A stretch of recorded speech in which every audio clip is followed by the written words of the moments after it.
And good day, everybody. It's Brother Chris again. And just like last week's show, I actually have Jillian on. What we started talking about, though, is about her driving out west from Ontario. That's Eastern Standard Time, out to Pacific Time, and that was going actually out to British Columbia. I do say thank you much for Jillian to be actually back on, and Jillian will be more on than usual, unless we have special guests. Now, special guest, though, Gypsy Lady Evil will be back actually on, only for special guests, but Jillian will be actually on a lot more. So you guys get to hear Jillian and get to hear how punky she is. Not punky, but sorry, spunky. Yes, so again, those will be right back after this quick commercial break, and stay tuned. Follow us here at Haunting Live, and we are honored to have a brand new co-host on our shows now. Yolanta Mary introduces people to the show and discusses different topics on the show. So we're really happy to have her here this season. So go check out our brand new episodes. On our last episode of Divine Oracle Podcast, Driving Across Canada. And yeah, it's a good location, the rest stop. So we're going to leave the French area. We're going to drop more. We're going to go up to Sudbury and St. Joseph Island to Sault Ste. Marie. Wawa is pretty good. It's a great location. It's off the highway, but if you're... Now back to our show with Jillian talking about driving across Canada on the Divine Oracle Podcast. I did stop in Winnipeg briefly. Again, that's out of the world kind of place. You can't really describe it. It's big, has a lot of people, but it's just busy. But it's got what is it? It's got a mall. No, that's Edmonton. Gotta be careful what I say. Yeah. So Winnipeg, though, is basically, it's done up as pretty much as a circle. Is pretty much what it is, and that's how the roads are there. There's a river that goes straight through Winnipeg, which is very nice. Now, for myself, though, I was in Winnipeg coming back years ago because I came actually back from British Columbia to Ontario on Greyhound. That's right when Greyhound used to be in Canada. And we stopped off in Winnipeg. Only thing I remember, though, is it being like a big circle. And that's how the roads were there. For myself, though, I got off the bus, had an hour to kill before the next bus, but I didn't get a chance really to do much. But if you're going to travel, also across Canada on Via Rail, you do definitely stop off in Winnipeg. So, all right. What else would you say altogether? I pretty much finished Winnipeg in like half a day, probably about 12 hours. We kind of zipped past through Manitoba all the way through to Saskatchewan. And I, on my trip last year, I stuck to the south of Canada. So I was going through all the little towns. So most of the towns that I could name, there would be a lot of people not knowing where these towns are. Like the town of Carlisle in Saskatchewan, that's in the far south, off of Rural Road 13, and I was just kind of going in there, stopping, and then keep going. My idea was to stay off the main drag because of traffic, and to give the kids a little more of a visual for Canada. So. Okay, all right. So technically then you went past right where the old past TV show Corner Gas was actually shot. Probably, yeah. Yeah. Now Corner Gas was a great Canadian TV show. Most people think it deals with a gas station, but no, it dealt with more than a gas station. It dealt with people's lives. Yeah, it was a comedy altogether, and this little clip here will actually already let you know about the music and also the intro about Corner Gas. So, yeah. So as we continue traveling across, I was stopped in Assiniboia, and a lot of people. They're very particular in how you say it. Some people would say asinine boy, and it's like, no, it's Assiniboia. The first time when we came through and we saw the hotel, we were just like, that looks sketchy. No, thank you. We ended up sleeping in a parking lot that night because the hotel just didn't look great. On the way through back home, on the next trip home, we found a nice hotel. Not sure where I remember finding it, but I just kind of did the wag jag thing and found what I was doing. We ended up spending a half day in Assiniboia too. So Okay, so it sounds like it's an Indigenous community. it possibly could be. So, what were the people like actually there? Mostly friendly. There is a few that were Kind of sketchy. kind of sketchy. Yeah, you kind of didn't want to leave your car for very long. Now I have a Matrix from 2005, and so that car isn't what you call the best car out there. But even I didn't want to leave my car in some areas. It was pretty sketchy, but overall the town of it was great. I enjoyed driving through it and getting to see the sights. So they do have a riverfront that has a memorial on it. I didn't get to read the memorial, but it just had a sign, a memorial, and then it had a statue. But again, driving through. So Yeah. my problem was as I was rushing to get to my granny's. That's okay. So, yeah. All right. So, whereabouts are we now? Are we in Saskatchewan? Are we out of Saskatchewan? Or whereabouts are we? So as we continue, we spend about 12 hours driving, and we jump straight from Saskatchewan straight into Alberta, coming in towards Medicine Hat. So that's like one of the next major towns after you leave Alberta, going into Saskatchewan. Medicine Hat's the next big one. And then at that point, I took Highway 3 all the way down and followed it all the way through. My next stop was Lethbridge. That's more of a industrial area. A lot of transports, a lot of trucking, a lot of industry for, I believe it's mining. I'm not sure if it's coal mining or if it's copper mining or something, but there's a lot of mining in the industry. So That's okay. So, all right. All right. So, you were only there for how long, would you say? maybe an hour, long enough to gas up Okay. and grab a quick bite to eat, bathroom break, and then off again. All right. Well, we're talking right now. I actually put down, hopefully. All right. So, yeah, I've got down the community. So, we're going to take a quick look actually at the community and see what they say all together. So, yeah. So, I'm going to just throw this over to Jillian, and she'll let you know what Google says about Lethbridge.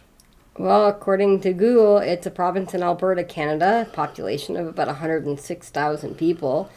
It came from the fourth Alberta city to surpass 100,000 people. The nearby Canadian Rocky Mountains contribute to the city's warm summers, mild winters, and windy climate. So, you know, you can definitely see the Rocky Mountains once you start getting past the prairies of Manitoba and Saskatchewan. All you see is the Rocky Mountains in the distance, and at this point you start counting and you start going, are we there yet? You know, they look so far away and so big that you just wonder, are we there yet? We just keep going, keep going, keep going. Yep. All right, so I'm going to pull up the map here. So Highway 3 is what we're going to go to. Now, you go past, actually, on Highway 3, you go through Kip. Yeah, that's what I was looking at.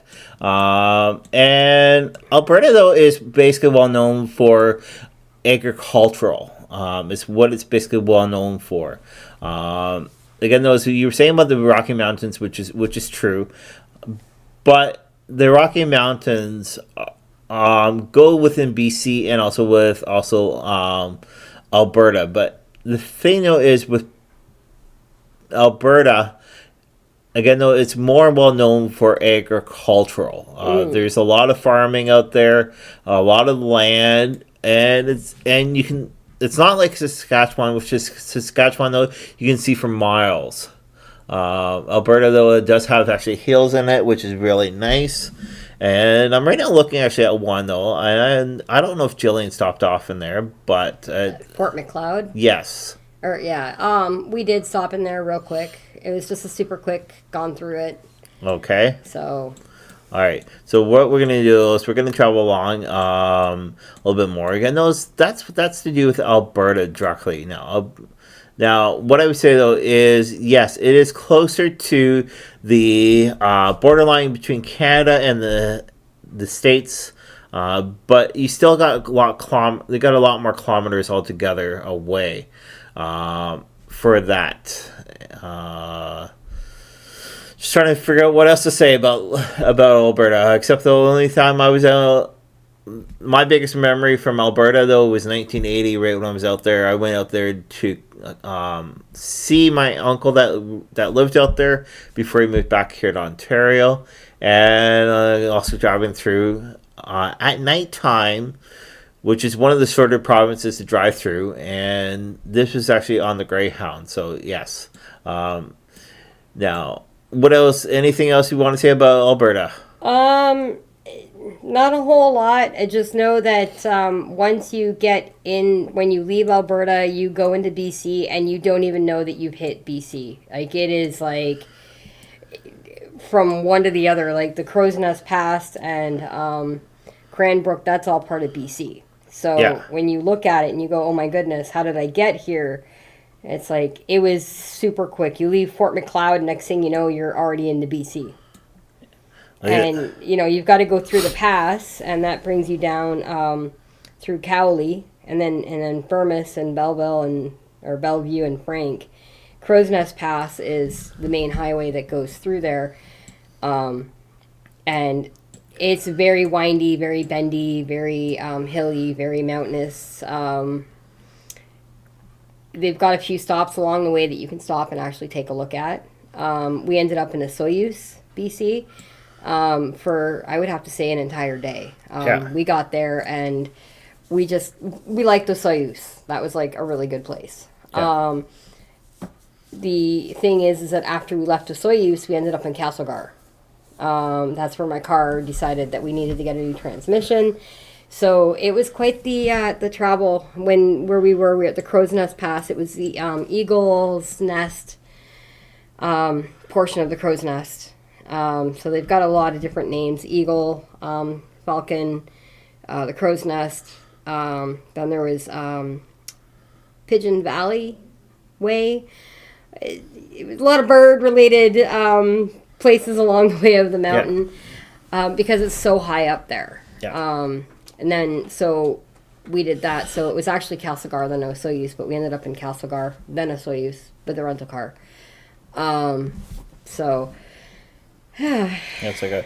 Now, for those that live actually in Kentucky, Tennessee area, now driving actually in a portion of Alberta and also British Columbia, it's kind of like driving actually up in I-75 area.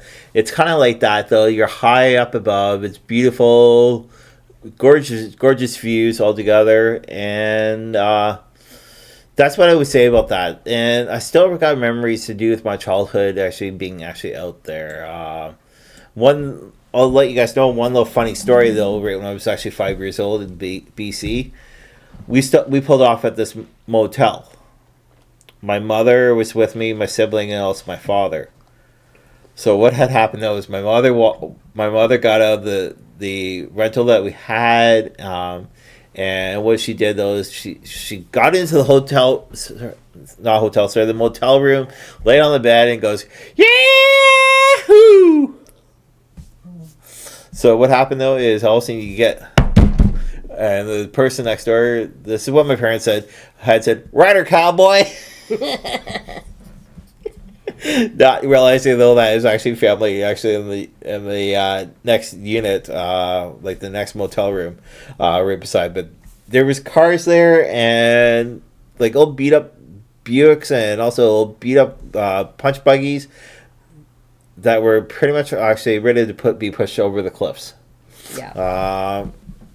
It's a really beautiful thing. Now, all right, so we've been talking about British Columbia.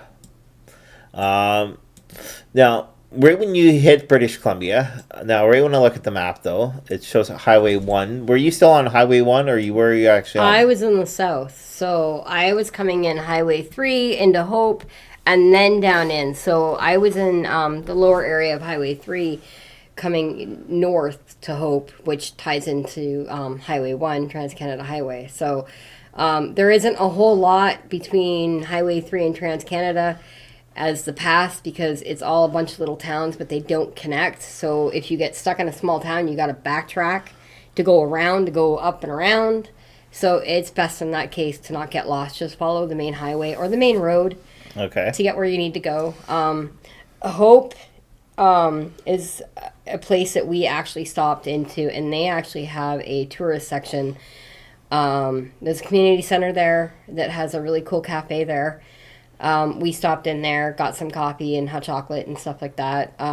They actually are one of the first green tourist sections where they have a all solar for some of their buildings, and they also have a biodegradable waste for their bathrooms and showers and everything, and it goes out into their watershed in the back.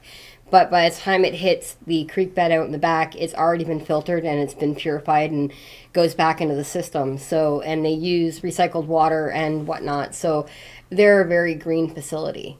Okay. And it works. That's great to hear, especially us Canadians. So we were the very first place to start with the blue box, and before the States, actually, we were the very first country in North America to start with recycling.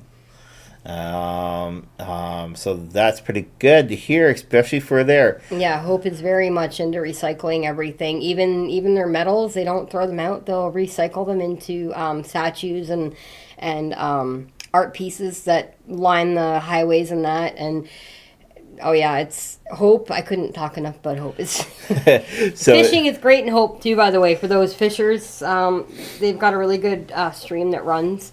They do get salmon out there. They do have pike and bait and bass, and all the other fish that is across Canada. Yeah, just they look different. All right, so we're traveling along the Trans-Canada Highway, which is well known for Highway 1.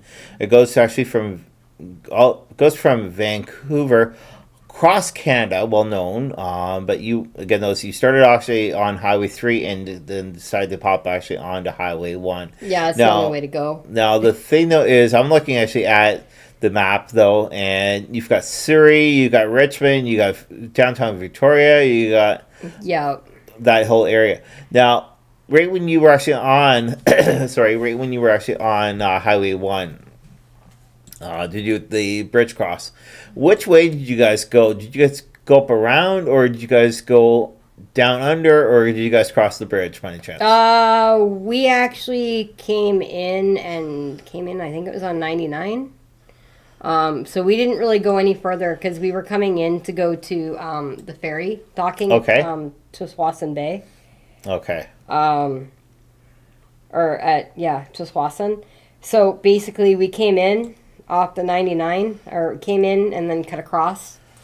So we were only on Highway 1 for a little bit, and then we did like the cut across because I didn't want to go all the way into Surrey and then backtrack. So I just kind of checked my map, and we went through Abbotsford and then around on Highway 13, and then came back in around to 99 and then south to Swassen Bay, where we grabbed the ferry across to Schwartz Bay. Okay. All right. So yeah, we're actually now down at the ferry loading area, which is well known, and it's beautiful ferries altogether. The ferries, though, are not normal ferries, which is what we were discussing underneath our last podcast. The ferries, though, can go from 3 to 4 different layers of vehicles being parked actually on.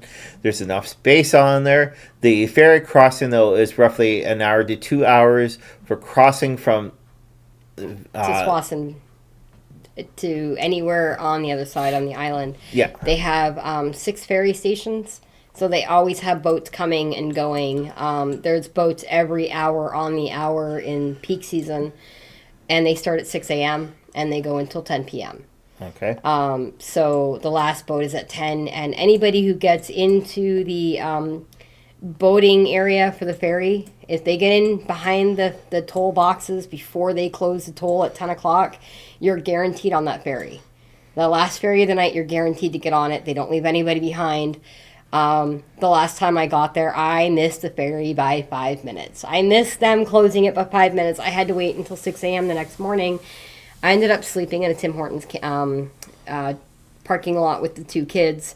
last year, about 10 minutes away. And we just wanted to get on the ferry and go. We were so close, but so far away. And we ended up leaving at 5 o'clock in the morning. So I got about 4 or 5 hours of sleep.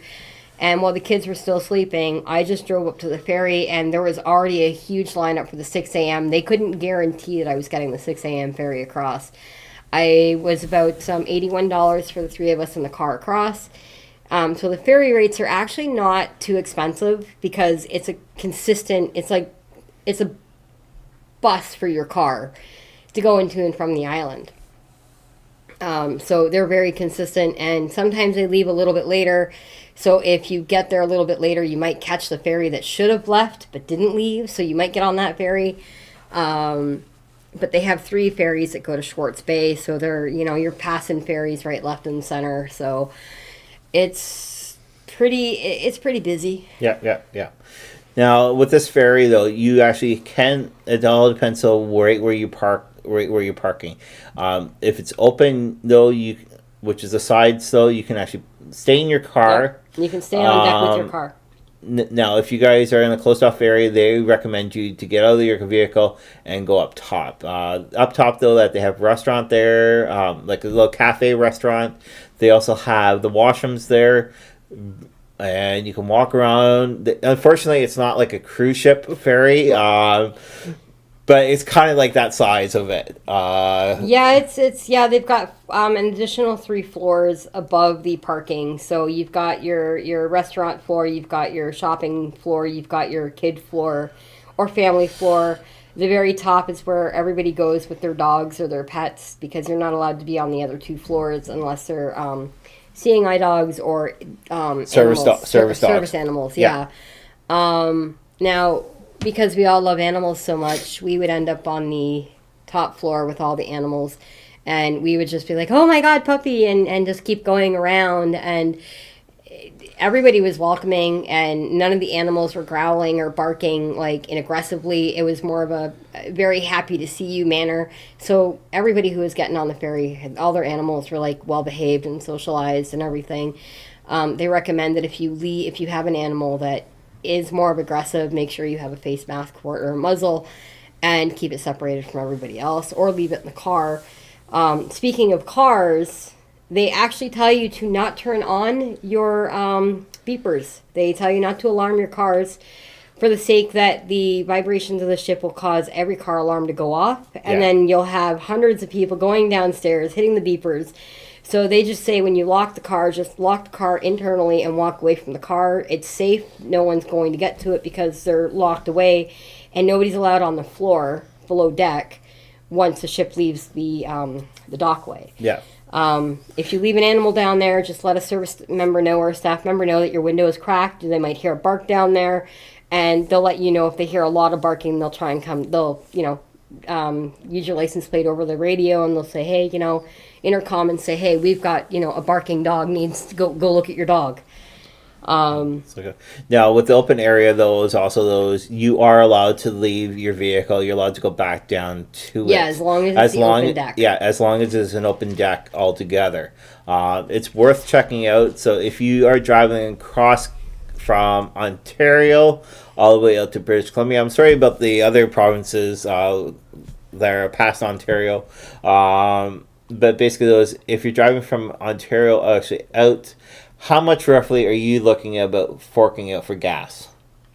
About $1,000. Okay. Depending, is this okay? Give or take. Let me rephrase that. Depending on your car, fuel efficiency, and everything, you could be about $1,000. I was about $800 one way because it's about 10 tanks on a car, and I was getting about 450 to 500 kilometers a tank, and it was roughly $50 to $60 to fill. So I managed to make it with a decent amount, and not sleeping at hotels and sleeping in the car and at rest stops. You saved actually quite a bit of money. Shopping before you leave, having a cooler, that can save you money there too. So essentially the only money that you're using is gas money. Yeah. And if you're stopping and you're for museums or doing a family thing and your expenditures that way, that's another aspect of it. But yeah. Now, actually, as of this recording, though that we are doing, Jillian's mother is going to be flying actually out of our region today, and she's going to be flying. Is it to Vancouver? Yes, Vancouver to the airport. Yeah, and then she's getting a car rental. She's going to be going across. So for those though that have been listening to the podcast altogether, type in this word, which is safe travel, so we know exactly how much you've listened to this podcast. Again, though, the word is safe travel. We'd love to hear from you guys, and that's the key word for today. So type that in, and so again, those if you have any questions whatsoever, Jillian's information really easy. Send to Divine Oracle Podcast at Gmail. Our email is divineoraclereadings@gmail.com. That way I can actually send some stuff to Jill. And Jillian, I'm pretty sure though that you wouldn't hesitate to be talking to the people. Yeah, if they have questions, I have answers. If they're inclined to ask, I'm inclined to answer. So, but again though, since there is stuff going actually on right now, stay Canada. Travel Canada. Spend in Canada. Yeah. Buy Canadian. Yeah. From Canadians. Yes. It's always best off to travel. Travel to locations that you might not travel to altogether. And stay local. So from us to you guys, we hope you guys enjoy your day. Again, the safe word though is safe travel. And you guys have an awesome day. We'll talk to you guys later. Bye-bye.